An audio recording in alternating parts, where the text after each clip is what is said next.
உடையார். பாகம் 5, அத்தியாயம் 22. ராஜேந்திர சோழரின் படை வீரர்களில் தஞ்சையை சேர்ந்தவர்கள் 17 பேர் மட்டுமே. மற்றவர்களெல்லாம் வெளியூரிலிருந்து வந்தவர்கள். எனவே வீடுகளுக்கு போய் வருதல் என்று இல்லவே இல்லை.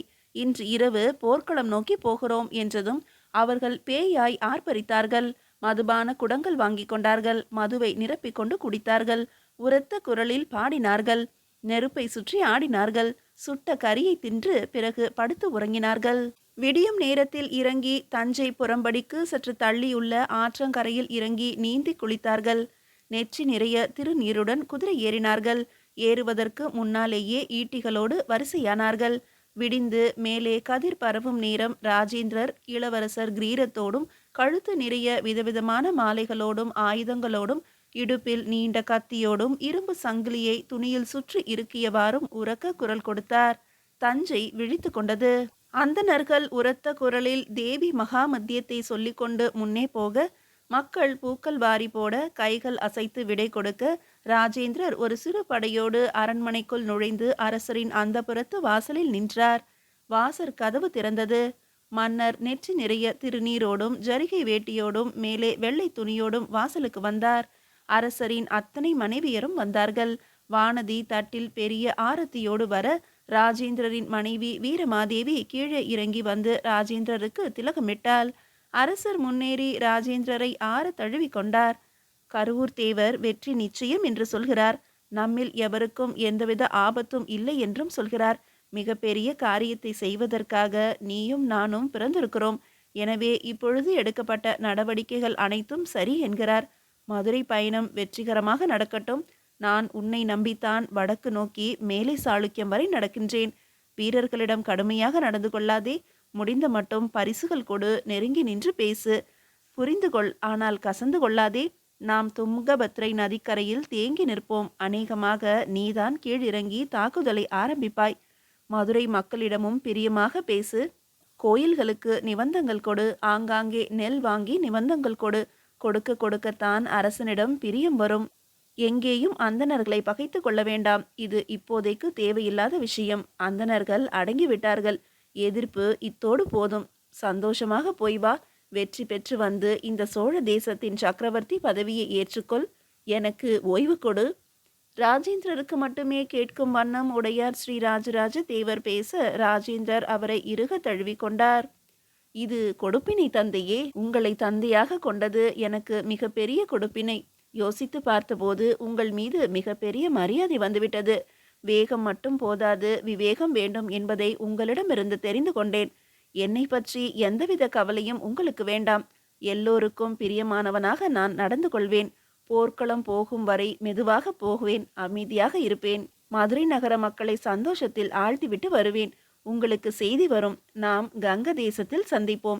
சித்ரதுர்காவை நான் வரும் வரை நீங்கள் தாண்ட வேண்டாம். அருண்மொழியை ஆசிர்வதித்து அனுப்புங்கள். சக்கரவர்த்தி கோபித்து கொண்டு விட்டார் என்று இரவெல்லாம் கொஞ்சம் புலம்பிக் கொண்டிருந்தான். நான் தான் அதட்டி அடக்கி வைத்தேன். சக்கரவர்த்தி திரும்பி அருண்மொழி என்று குரல் கொடுத்தார். அருண்மொழி குதிரையிலிருந்து இறங்கி ஓடி வந்து சக்கரவர்த்தியின் காலில் நீண்ட நெடுஞ்சான் கிடையாக விழுந்து வணங்கினான். அடே, நீ அந்தணன், என்னை ஏன் வணங்குகிறாய் என்று சக்கரவர்த்தி கேட்டார். இல்லை, நான் உங்கள் அடிமை. வெறும் குல பெருமை மட்டும் ஒருவன் தன்மையை உயர்த்தி விடாது. இந்த சிந்தனையும் அனுபவமும் தான் ஒருவனை உயர்த்தும். நல்ல அனுபவங்கள் எனக்கு சிந்திக்க வேண்டும் என்று ஆசீர்வாதம் செய்யுங்கள். உங்கள் மனம் புரிந்து கொள்ளாமல் ஏதேனும் துடுக்காக பேசியிருப்பேன், மன்னித்து கொள்ளுங்கள். அட, என்னவாயிற்று உனக்கு? உன்னை நம்பியல்லவா சோழ தேசத்தையே ஒப்படைக்கிறேன்.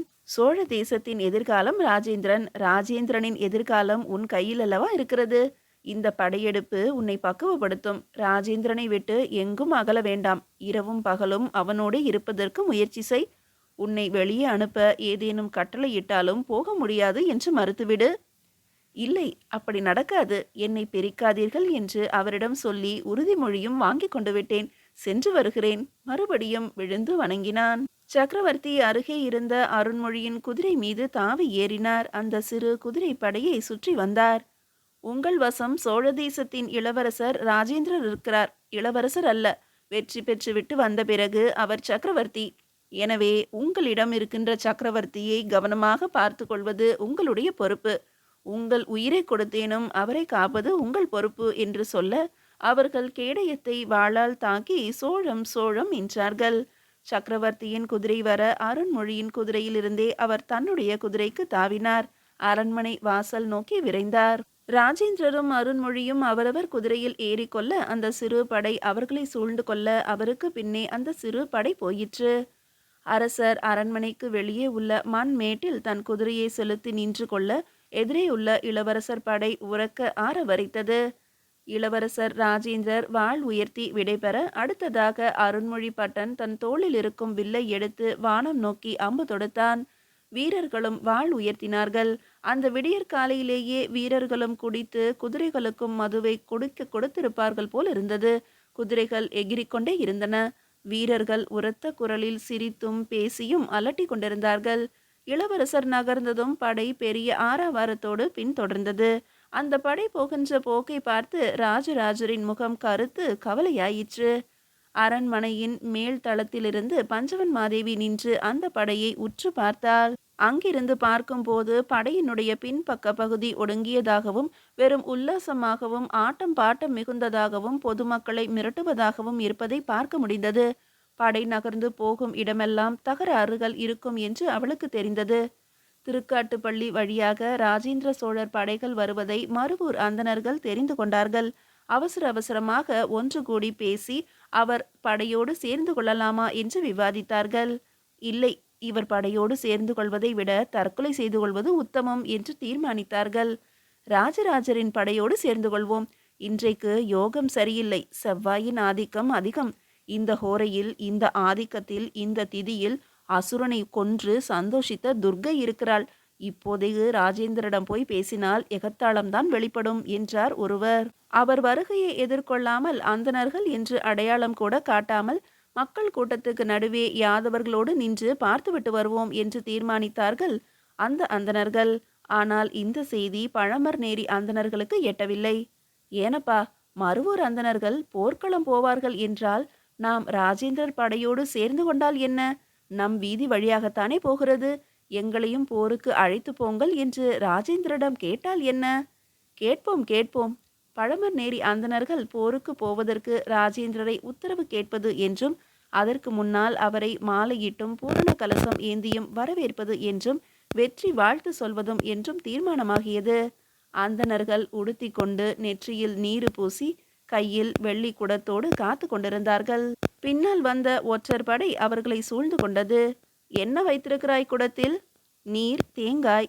இல்லை, கத்தி இருக்கும் என்று நினைக்கிறேன். எடு, கவிழ்த்து காட்டு. தேங்காயை பிடுங்கி தூக்கி போட்டு குடத்தை கவிழ்த்து நீர் தவிர வேறு ஏதேனும் இருக்கிறதா என்று சோதித்து ஒன்றும் இல்லை என்றதும் குடத்தை தூக்கி அவர்கள் கையில் போட்டுவிட்டு விலகி நில்லுங்கள் என்று விரட்டியது. வெறும் காலி குடத்தையும் தேங்காயையும் பிடித்தபடி அந்த அந்தணர்கள் நின்றிருக்க இளவரசர் ராஜேந்திரர் வேகமாக அவர்களை தாண்டி போனார். ஜெய விஜயி பவ என்று அந்தணர்கள் குரல் கொடுத்தார்கள். இளவரசருக்கு விண்ணப்பம் என்று 2 பேர் கத்தினார்கள். இளவரசர் சற்று தூரம் போய் நின்றார். அந்தணர்கள் திபு திபுவென்று ஓடி வந்து மூச்சிறைக்க அவர்கள் முன்பு நின்றார்கள். என்ன என்ன என்று இளவரசர் கேட்க, நாங்களும் உங்களோடு மேலை சாளுக்கியம் வருகிறோம். எதற்கு? நான் என்ன யாகம் செய்யவா போகிறேன்? மேலை சாளுக்கியத்தோடு போர் நடத்தப் போகிறேன். அதிலும் எங்களுக்கு ஏதேனும் பங்கு வேண்டுமல்லவா? என்ன, போரில் பங்கா? தேசத்தில் உள்ள எல்லா காரியங்களிலும் பங்கு தந்து விட்டீர்களா? போரில் பங்கு என்கிறீர்களே? இல்லை இளவரசே, எங்களுக்கும் ஏதேனும் ஒரு பணி கொடுத்தால் சிறப்பாக இருக்கும். பணிதானே, தருகிறேன். உழுது பயிரிடுங்கள், சாலைகளை செப்பனிடுங்கள், குதிரைகளுக்கு பில் பிடுங்கி போடுங்கள். ராஜேந்திரர் உரக்க சொல்லிவிட்டு நகர முற்பட்ட போது அருண்மொழி மெல்ல குதிரையை மடக்கினான். வேண்டாம், போருக்கு நீங்கள் தேவையில்லை என்பதை மட்டும் சொல்லிவிடுங்களேன். இளவரசர் சட்டென்று கோபம் குறைந்தார். போருக்கு அந்தணர்களை அழைத்து போவது என்பது முறைமை அல்ல. இங்குள்ள நிர்வாகத்தை கவனியுங்கள் என்பதைத்தான் நான் அப்படி சொன்னேன். போர் என்பது பற்றி சிறிதளவும் தெரியாத உங்களால் போர் நடக்கும் இடத்திற்கு வர முடியாது. வெட்டுப்பட்ட உடல்களை, கைகளை, கால்களை எடுத்து தகனம் செய்கின்ற காரியங்களை கூட உங்களால் செய்ய முடியாது. சோழ தேசத்தை உங்களை போன்றவர்களின் பொறுப்பில்தான் விட்டுவிட்டு போகிறோம். எனவே வல்லவரையர் வந்தியத்தேவருக்கு துணையாக இருங்கள். பிரச்சனைகள் ஏதும் ஏற்படாமல் பார்த்து கொள்ளுங்கள். அவர்களது பதிலுக்கு காத்திருக்காமல் ராஜேந்திரர் குதிரையை திருப்பிக் கொண்டு பயணத்தை தொடர்ந்தார். மதுரையிலிருந்து வடக்கே திரும்பி விடுவார்களோ? அந்தணர்கள் தங்களுக்குள் கேள்வி கேட்டுக்கொண்டார்கள். நம்மை வரவேண்டாம் என்று சொல்லிவிட்டாரே, அதுவே நிம்மதி என்றும் பேசிக்கொண்டார்கள். மருவூர் அந்தணர்களுக்கு இந்த செய்தி போயிற்று. ஆஹா, இப்படியும் பேசுகிறாரே, ஒன்று செய்வோம், ராஜராஜரையும் பார்க்க வேண்டாம், சோழ தேசத்து நிர்வாகம் நம் தலையில் வைக்கப்பட்டுவிடும். இந்த பேச்சுக்கே இடமில்லை ஐயா. நாம் எவரிடமும் உத்தரவை எதிர்பார்க்காமல் மேற்கே மேலை சாளுக்கியம் நோக்கி போவோம். எது நல்ல ஹோரை? நாளை மறுநாள் புதனின் ஆதிக்கம் உச்சியில் இருக்கிறது. அப்பொழுது போனால் என்ன? புதன் அலிக்கிரகமாயிற்றே, யுத்தத்திற்கு அவன் சரியானவன் இல்லையே. இதென்னையா இப்படி சொல்கிறீர்? நாம் என்ன போர் புரியவா போகிறோம்? இல்லையே, நமது கெட்டிக்காரத்தனத்தை வெளிப்படுத்தத்தானே போகிறோம். அப்படியானால் புதன்தானே அதற்கு சரியான கிரகம். குருதானே நல்ல வழிகாட்டி. குருவின் அருள் இருப்பின் போன காரியம் நிச்சயம் வெற்றியல்லவா? ஆமாம், சரியாகத்தான் இருக்கிறது. வாருங்கள், நம் பெரியவர்களிடம் கேட்போம். மருவூர்காரர்கள் மறுபடியும் ஒன்று கூடி கலந்து ஆலோசித்தார்கள். மீதியை அடுத்த அத்தியாயத்தில் காணலாம்.